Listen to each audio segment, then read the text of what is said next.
On this episode of Splice Site, we talk to Lexi Pappas, a filmmaker whose film, Growing Up with FSHD, addresses 3 generations of the disease in her family. I'm your host, Daniel DeFabio.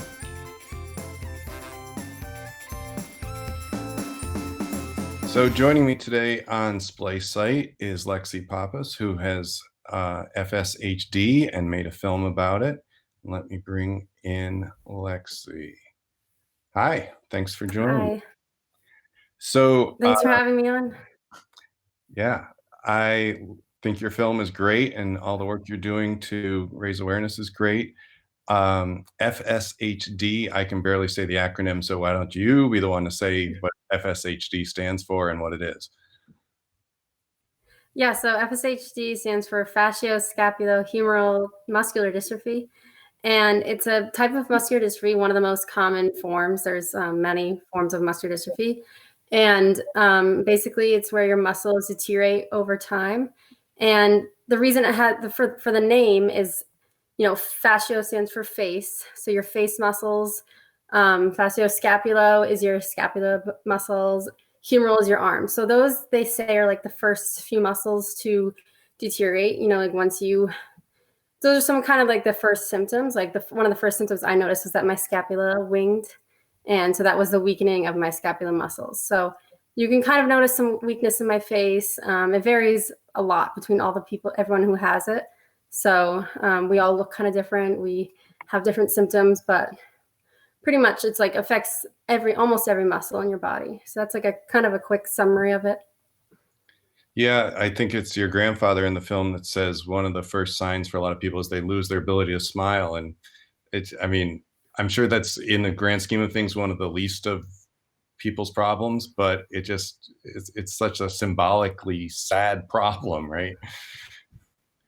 Yeah, I mean, honestly, that's one of the things I hear most people with FSHD, like, almost, I guess, complain about. It's because, people often ask them if they're sad or like, why aren't you smiling?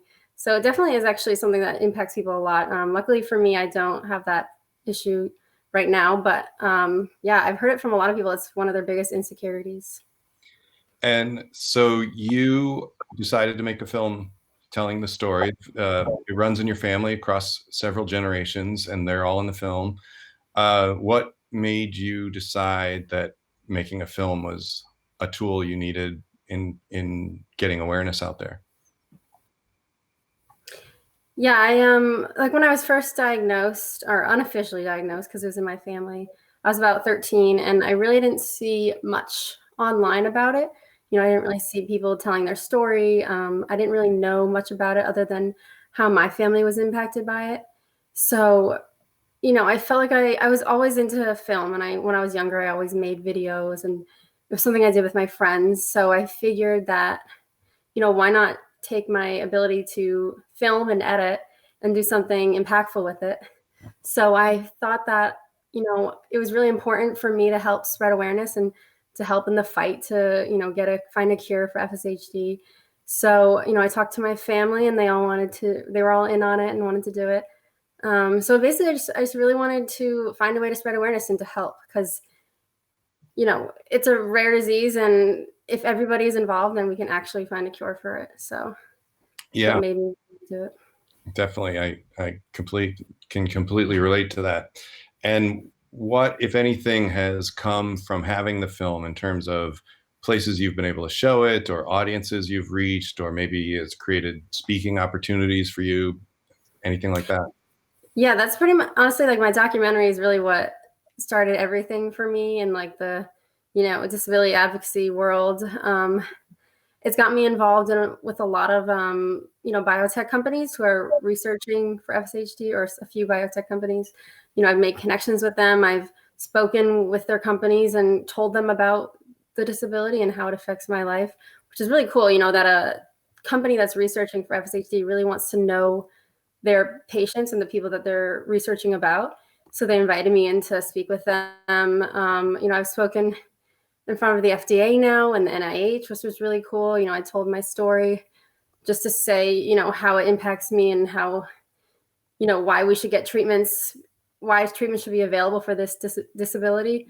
So yeah, I've been able to have some speaking engagements. I've been able to talk to companies, and I've been in another film festival. So that's really like started everything, that documentary. So it's Great. pretty And awesome to see it grow. how did this, I'm wondering if this was, I think prior to this, you were doing more videos for fun, right? And how is this maybe a bigger project or more work, or how long did it take, or what went into making this in terms of all the effort and time? Yeah, I mean, I started, let's see, I'm 26 now. I started right before college, I think. So like 19-ish, and I took a break. So I started it, I took a break for like a few years just because of college. I was really busy. I remember I interviewed my grandpa way before, like when it first finally came out in 2016. I think I interviewed him in like 2013 or something. So, yeah, took several years, just because, mostly because I was really busy, and I didn't really know how big it was going to become. Now on YouTube, it has like over 50,000 views, which is really amazing. And I've had lots of people reach out to me about it, which is so cool. But yeah, it took a while to do, and I did all by myself. My sister filmed like 2 scenes of me, so it was cool to be able to do all that. I guess I directed and produced, and I don't know if I technically wrote it, but I did all that. So it was a really amazing project, and it taught me a lot. So Yeah. And did any part of it sort of surprise you as to being more difficult than you thought it would be, either as a practical matter of making a film, or maybe as an emotional matter of getting some of the stories that are obviously very personal? yeah, one thing that, I mean, I guess I was able to do it, but I remember just like I didn't know how to really find, like B-roll, which is the term in film for, the footage that goes over the interviews. Obviously, you know that, but um, so that was definitely hard because it was like about me. It was kind of weird, almost like making a documentary about myself. So I kind of had to like overcome that like awkwardness of doing that and interviewing my family. But then my grandpa, so I interviewed him. Like I said, I don't remember when exactly that was. It was many years ago.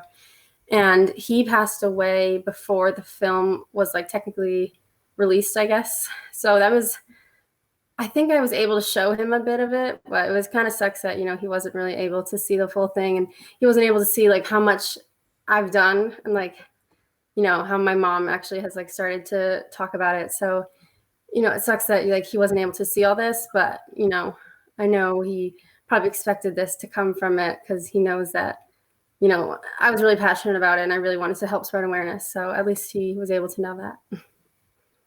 Yeah, it's really touching when you get to that part and you realize that because of the dates in the film, your grandfather passed, before really, well, certainly before we get to watch the film. So yeah, that's got to be tough in your family, sort of.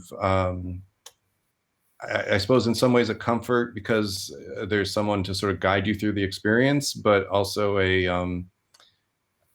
don't know, almost like a warning sign, right? To look at your mom or your grandfather and see a little bit of what lies ahead for you. Is it always on a sort of degenerative path? Like it's only going to get worse, right? Yeah. And I've noticed, and I don't know if this is like proven research, but I've noticed from a lot of people that I've talked to, if it runs in their family, it's a lot of times, as you go down in generations, it becomes more severe.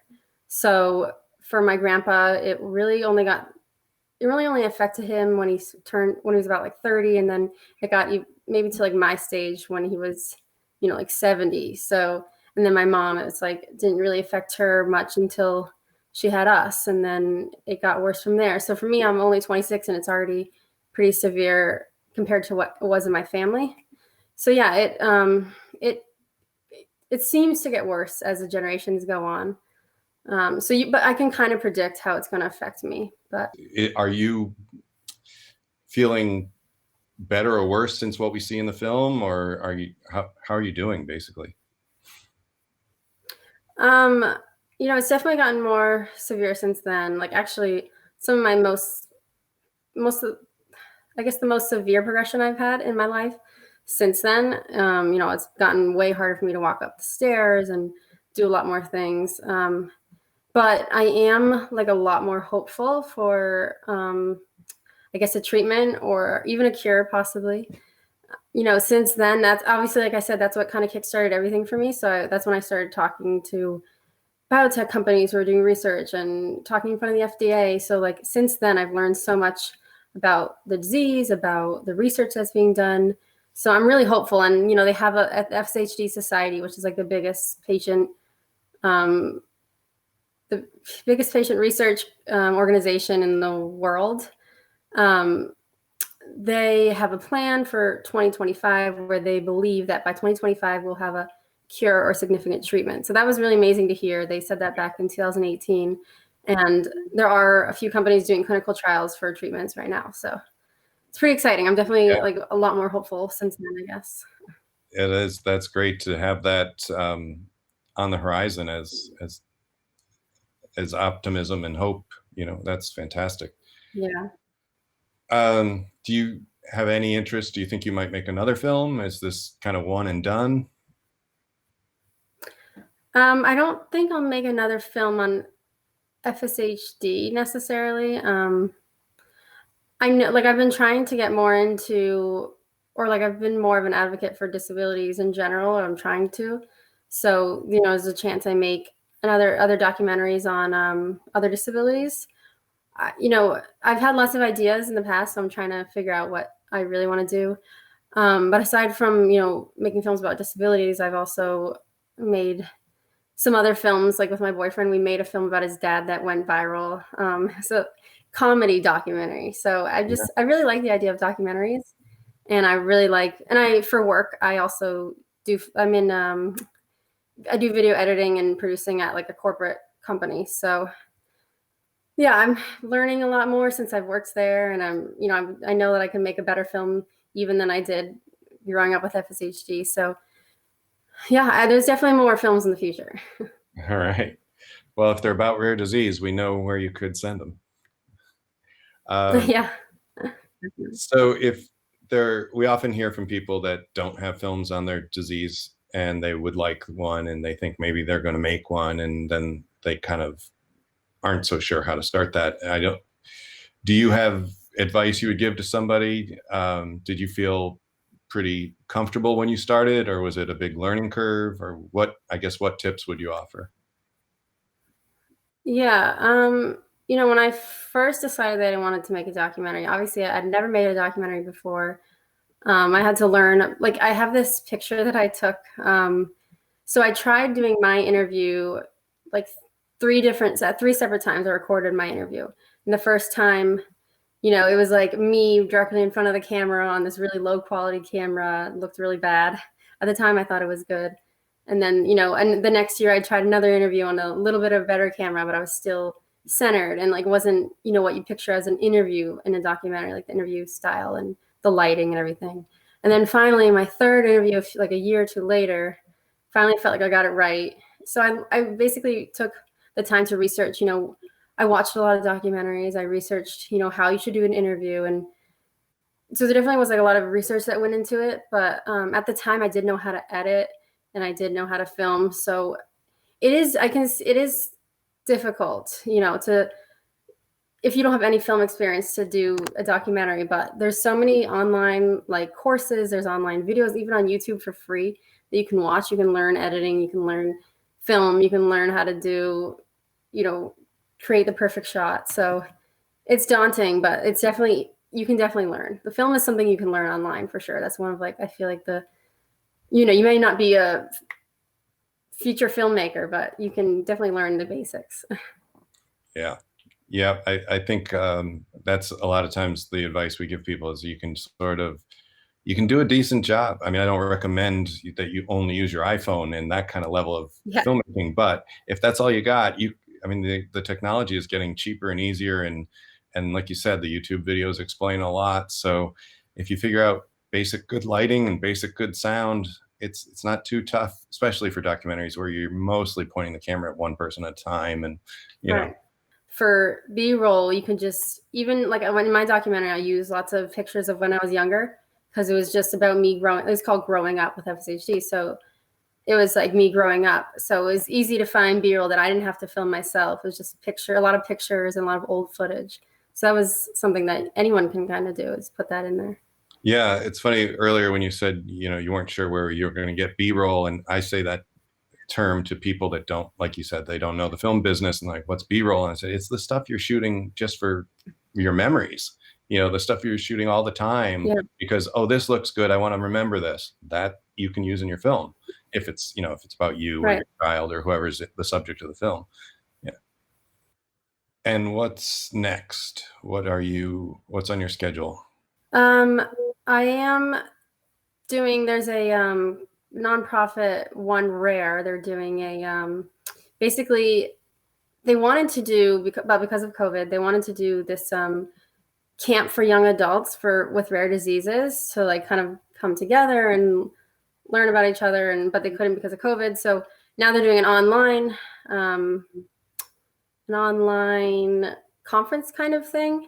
And I guess I'm one of the speakers, or actually I'm showing my Growing Up with FSHD documentary. So it's like a little movie night. So that's something little. And I've also been helping, a company who brings together, similar kind of company, brings together people with rare diseases, called Our Odyssey. I'm, volunteering to help with some video and social media.